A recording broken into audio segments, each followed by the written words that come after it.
Today, January 5th of 2025, and by the grace of God alone, we have 8 years clean and sober.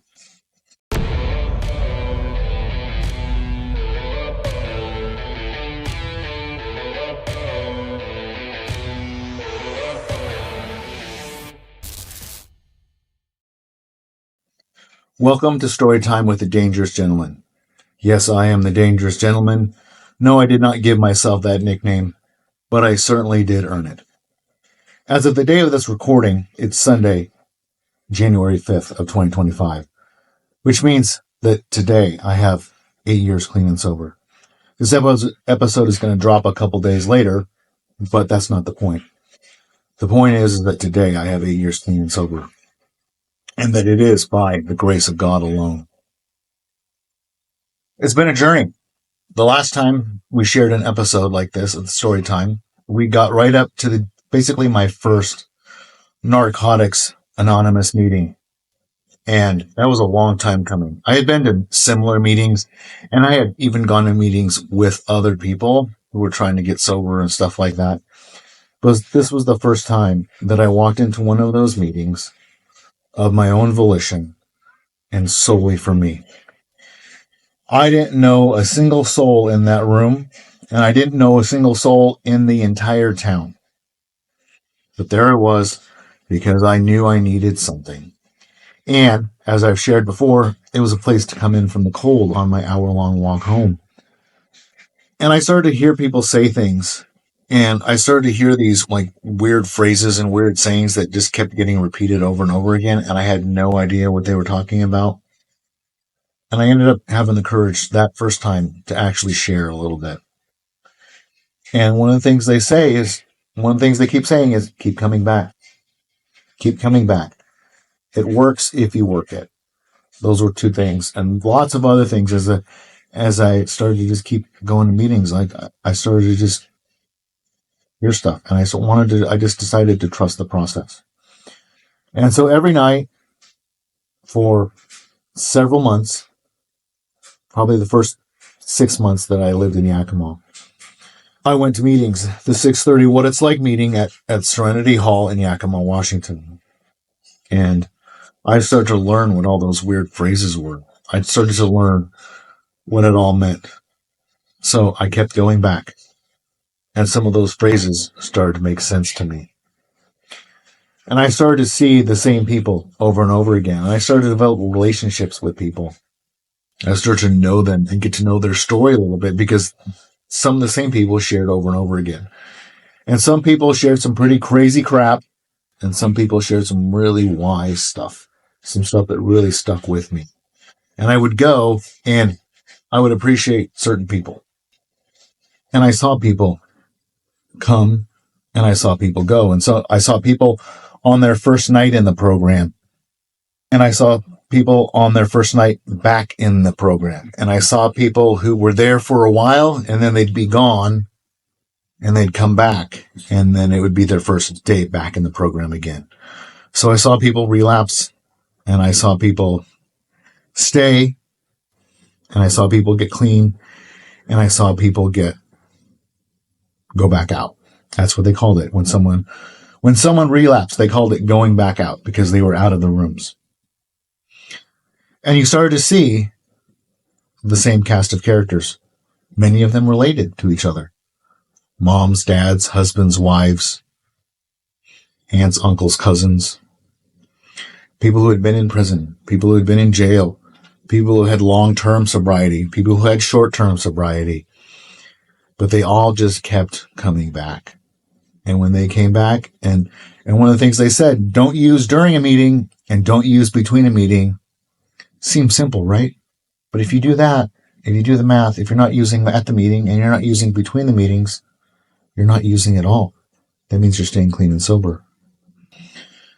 We said the same prayers, right? Different people would lead the meeting, but the meetings would follow a very precise format. We would read out of books. One of them is this book right here. It's the Blue Book of Narcotics Anonymous. I started to learn what the Blue Book was, and I started to learn what the Big Book was, and I started to learn about the differences between Narcotics Anonymous and Alcoholics Anonymous. And there are some differences, and some of them are subtle and some of them are not.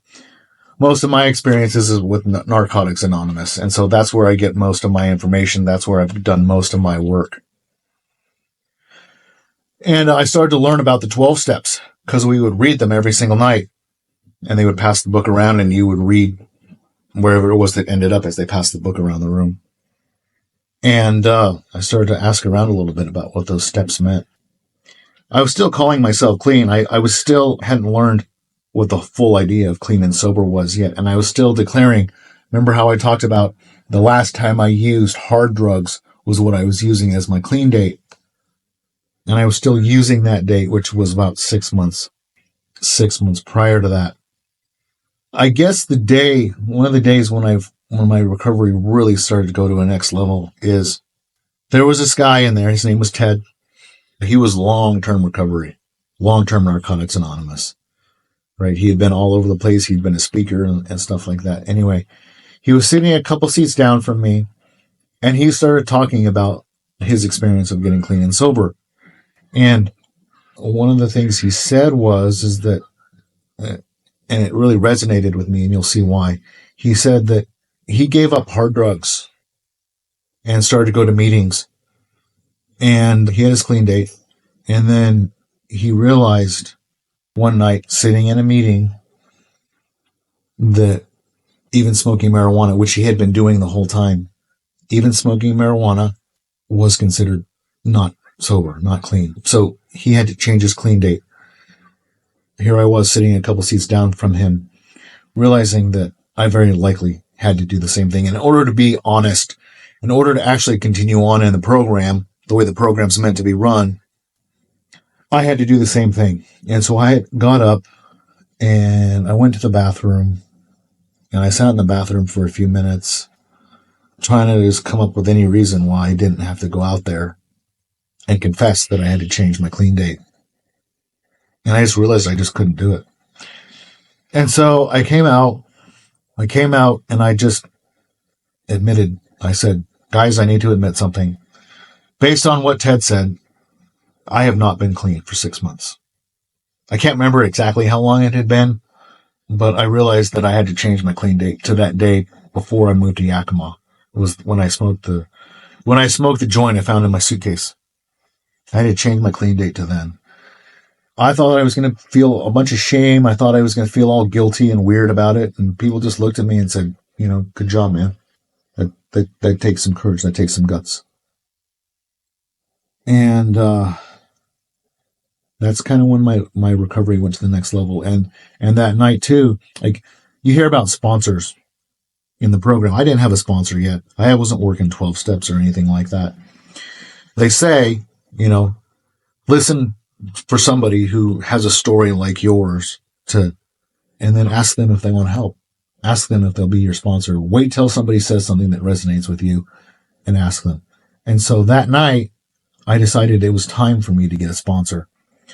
And I went right up to that guy, Ted. I said, Ted, I need to start working the steps, and I need a sponsor. And he reached out, gave me a big old hug, and he said, welcome. He said, let's get together on Thursday or whatever it was, and we'll start talking. And so we met for coffee a couple days later.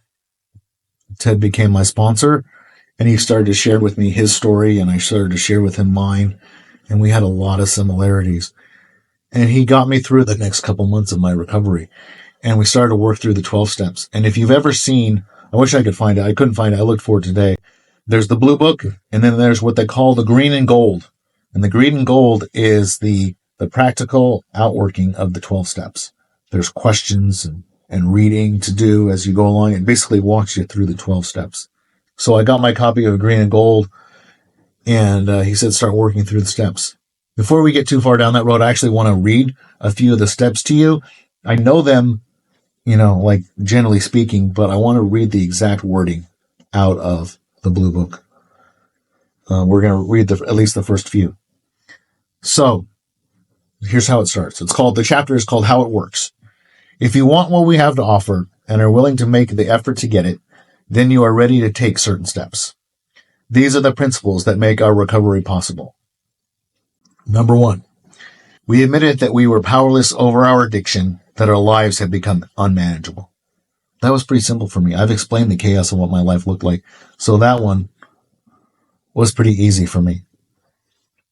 2, we came to believe that a power greater than ourselves could restore us to sanity.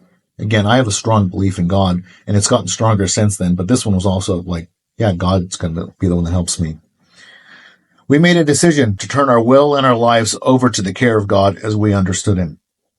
Well, I understand God to be the God of the universe, but to completely turn your will over to him, that's not a one-time thing. That's something that I try to do every single day on an ongoing basis. We made a searching and fearless moral inventory of ourselves. Yikes. We admitted to God, to ourselves, and to another human being the exact nature of our wrongs. Also, yikes. So we're going to stop here, and I'm going to walk through that first little bit. So I started working through the green and gold with Ted. There's like 57 questions, and each of them in my journal that I wrote, that I was using, took almost a page of writing. So I think by the end it was like 45 or 50 pages of writing just on step 1. And then I started to work through step 2. We came to believe that a power greater than ourselves could restore us to sanity. Cool. We'll work through that one too. Each of these steps would take a week of working through, and we would meet after going through each one of these steps. Then we got to step 3. We made a decision to turn our will and our lives over to the care of God as we understood him. Again, another couple of weeks of just working through these questions, another 30, 40 pages, 50 pages of writing. And then we got to step 4. We made a searching and fearless moral inventory of ourselves. And I got scared. And I just kind of stopped working through the process. Because it means writing down anything and everything you've ever done wrong, or anything and everything that anyone has ever done wrong to you. Think about that for a minute. Anything and everything you've ever done, anyone you've ever harmed, and anyone who's ever harmed you. That's a lot.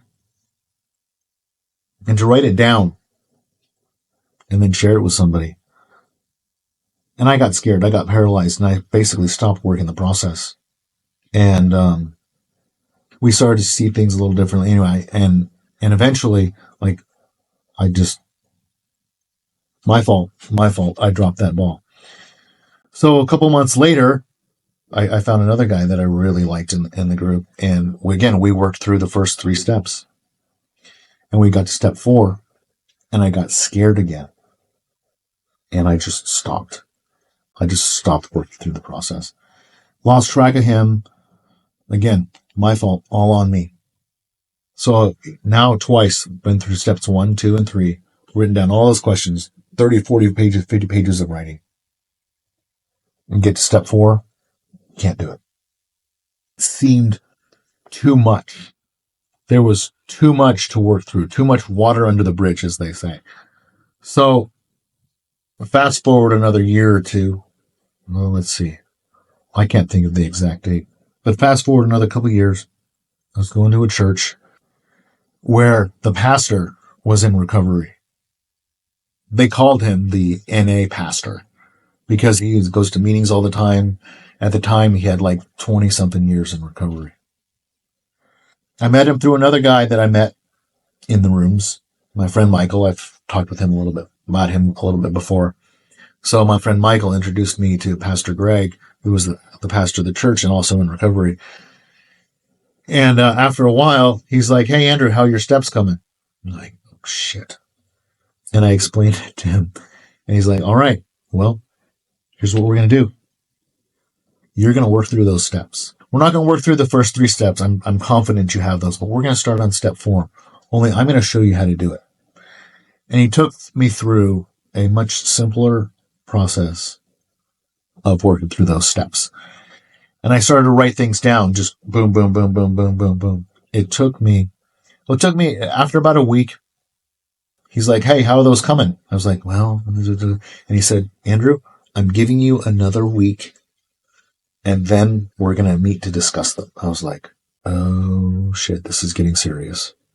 So I just knuckled down, and I spent like half an hour to an hour every day for the next week getting that through all worked down. I don't remember how many pages it was, but it was a lot. but it was basically just a list. Boom, boom, boom, boom, boom. And then I was like, he called me. He said, yeah, I'm done. I've got them. He's like, all right, well, meet me here and we're going to go and you're going to read those to me. Okay. All right. So I met with him. We drove way up into the mountains. Like, I didn't know where we were. We were like boonie crashing in his 4-wheel drive rig. And we get to the top of this hip mountain and we walk out and we go sit on this little stone ledge. And I read to him my step 4. I read to him my searching and fearless moral inventory. And the reading of that is actually step 5. Because step 5 is we admitted to God, to ourselves, and to another human being the exact nature of our wrongs. And so there I was. I had done step 4 and now I was doing step 5. And over the course of me working through all that and sitting there talking to Greg, I realized I started to see the patterns. I started to see things in a different way. I started to see all the things that had led me to the place that I was. That's where I identified the 3 words that I've discussed before, the fat, lazy, pervert. That's where I realized as I was working through all this that those were kind of the themes that had woven their way through my life. And Greg, we read through that, and part of the process too is the person that you read them to, kind of not in any kind of spiritual sense, but just in kind of just a one-on-one kind of a sense. They kind of grant you some kind of absolution, like, Andrew, you did those things and those things happened to you, but those are not who you are. And he said, those words, that fat, lazy pervert, those words, those aren't you either anymore. They might have been you up until this point, but they're not you anymore. And I sat there looking over this beautiful valley, sitting up on the top of this mountain on this rock wall. I just became overwhelmed with emotion, and I realized, like, all of this stuff that had gone before, all of this stuff that had led me to this point, and this was one of the most powerful and most profound moments of my life, and it still is. Like, I'll never forget the smell of the air, just the feeling of the breeze and everything that was going on up there, and just the way I felt and the look on Pastor Greg's face as he said these things to me. I will never forget. And that was when I really knew that I was going to be okay. That I had worked through so much. Yes, I still had more to work through, but I had worked through so much. I was going to make it, and I was going to work through the rest of this, and my life was going to get put back together. And if you remember me reading through those are something that anybody should go through. Not just drug addicts, not just alcoholics, but if you look through those steps, that's something that anyone and everyone could benefit from. I'm telling you, like, I've worked through some of the rest of these, but those first 5 were just like life-changing for me.